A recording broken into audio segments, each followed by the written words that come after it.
Hey gents, welcome to day 3 of VEDA August 2013. Today we're going to talk about how to keep ball pythons as pets. First thing we're going to talk about is their housing, how to keep them, whether you want to keep them in a custom enclosure, you could keep them in a glass tank like an aquarium, or you can keep them actually in like a sterilite tub, a plastic box. And we're going to talk about the different requirements and whatnot of how to accomplish this. As far as a glass enclosure, a 40-gallon long tank should be of the perfect size for an adult. For a young ball python, as long as it's less than 2 feet, you can get away with a 10-gallon. You're going to make sure that they have enough space to move, but not too much space. These animals are very shy and they like enclosed spaces. So with too big of a tank, you will stress them out. And as far as the plastic tubs go, as long as you have enough space this way, these are terrestrial snakes. You don't need a whole lot of vertical space.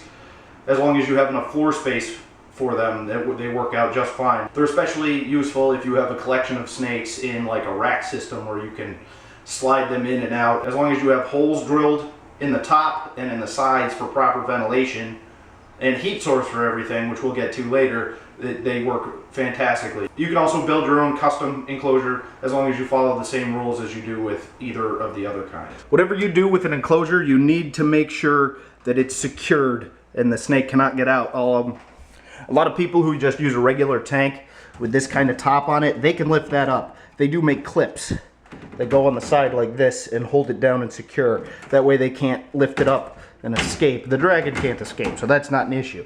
This one I rebuilt the front, and I actually have to redo it because it was just out of some scrap. And I just added these latches all the way around and a couple of hinges on the bottom, and that seems to keep her pretty secure. She is not escaping out of that. As you can see with the enclosure that I have, I took it's actually a 50-gallon Meta frame tank, and I flipped it on the side. The back is actually made out of slate, and I flipped it on its side so I could use an under tank heater. A couple of things with them: you do want to black out the sides. This is just black cloth back here. That way they don't see the reflection as well. As far as heating your enclosure goes, I have an under tank heater attached to the bottom side of the tank on the glass, attached from the bottom up. With an under tank heater, you have to have it hooked in with some kind of thermostat or a rheostat, or I've actually just used a light dimmer, which works rather effectively as long as I keep an eye on the temperatures. You can also use heat lights like I have on the top of the dragon's enclosure over there. You can also use ceramic heat emitters. If you're using lights, the issue is these are nocturnal animals and they sleep at night, so under tank heaters are really the best way to go.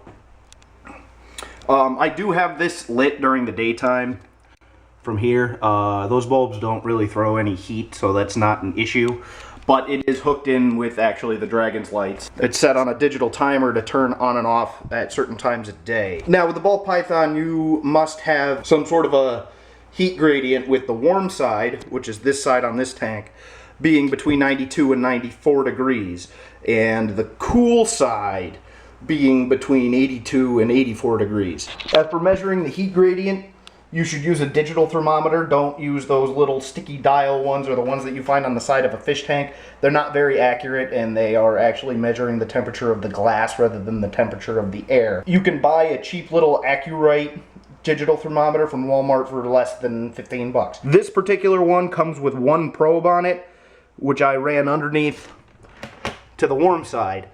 And then I took it apart so that the part that measures the humidity, which you should have a digital hygrometer in there as well, sits in the corner, and I made a second probe for it and put it under there, so that way I can read the temperature from outside the tank and I don't need to have it in there. The snakes are really good at getting tangled in the wires and everything. You should never, ever, ever, ever, ever, ever, ever use any type of heat rock in these enclosures. Ball pythons have a difficult time telling pain from heat on their underside, so with a heat rock, if it gets too hot, your snake won't even know it and they will easily burn their underside. So don't ever use a heat rock. As far as substrate goes, this right here is just this Eco Earth compressed coconut fiber. It comes in a brick, and you add about a gallon or so of hot water and it expands. I like to let it dry out for a little while before I add it to here so the humidity isn't ridiculously through the roof. But that seems to work pretty well for me. You can also use aspen bedding, is pretty common. You can even just use newspaper or paper towels as long as it's something easy to clean up and scoop. I've actually stolen one of my kids' little play shovels that works pretty well for scooping. There's also a carpet out that you can lay down on the bottom, but that's not really suggested. It can very easily get full of disease, and they're really kind of gross. One thing you should never use is pine bedding. They tend to contain natural chemicals that are toxic to most reptiles, and they can wreak a lot of havoc, so don't use pine. As far as hides go, as you can tell, I have one hide on either side of the tank, one on the warm side, one on the cool side, and it's suggested for both of them to be identical. They will form a preference on which side that they like. They will take the security of the hide that they prefer rather than the heat source. Any hide should be tight-fitting, pretty much as long as they're not wearing it as a hat. They find comfort in their hides. She's actually in there right now. And let's see if she's hiding in there. If your ball python's happy, you won't ever see it. As for the humidity, normal day-to-day humidity should be between 50 and 60%. If they're shedding, it should be between 60 and 70. The humidity can be easily controlled just through a spray bottle. You can just spray a little bit of water in there to boost up the humidity really quickly. You can also take the water bowl and place it on top of your heat source.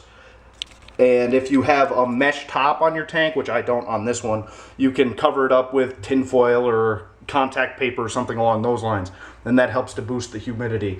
You can also, if you really want to get into it, you can get a humidifier. As far as shedding goes, your snake will probably shed, depending on the age, anywhere between every 3 weeks to every 2 months, give or take. You can tell when they start shedding because their belly will start to turn red or pink, their eyes will become milky, and their colors will start to fade. So a good shed will normally come off in one piece. It's not suggested that you soak the snake. It's not required. It can actually do more harm than good. If you have a bad shed and the snake has lots of little pieces still stuck to it, you can soak them then, and that tends to help quite a bit. As far as water goes, you want a heavy water bowl that they can't tip over. You should actually change out and not just top off the water at least every other day or so. You don't need any additives or anything to the water. Regular tap water should be just fine. Now, feeding can be a rather controversial subject. There's really 3 main ways that people do it. You can use frozen thawed, where you pretty much take a rat out of your freezer, put it in your refrigerator overnight, or place it in a glass of warm water, which you would do regardless either way, and warm it up. You can tell that it's warmed up by feeling its belly to see if it's heated all the way through. You can also use a blow dryer, and then you just place it in there with the snake and let them eat. You can also do pre-killed, in which you buy a rat and you kill it yourself and place it in the cage. You need to find a good, humane way to kill the rat. Now, with either of these ways, you may need to do what's called zombie dancing your rat, where you pretty much take a pair of feeding tongs and hold them by the scruff of the neck, then make them dance around the cage like they're still alive and help to provoke a strike. With frozen thawed rats, once you've thawed them out once, and if your snake decides to not eat, you're done with it. Throw it out. With the pre-killed, you can probably freeze it and then try to use it again. But after that, you're done. Now, I feed with live rats, and the perk behind that is if they decide not to eat, you can just put it back in the cage. Now, with feeding live, you must be present. You have to be there while you're feeding it. It's suggested that you leave the rat in with the snake for about 20 minutes or so, and you need to be present to make sure that the rat doesn't try to attack the snake or anything like that. After you feed your snake, you should leave them alone for about 48 hours. That way you can avoid regurgitation, which is kind of a defense mechanism that they have. If they've eaten a meal and something tries to attack them, they can puke it up and get away faster. It's not really good for them, and if you can avoid your snake regurgitating, it's a good thing. So hopefully you learned a little bit about how to keep a ball python happy and healthy. If you have any questions, feel free to leave them in the comments below. You can also check out this site, bp.net. I'll leave a link down in the description for you. The people there are fantastic. It's just a forum of a bunch of very helpful people who also own snakes and lizards and all kinds of reptiles. And they'll help you out with any questions that you may have. And as always, I'll catch you next time.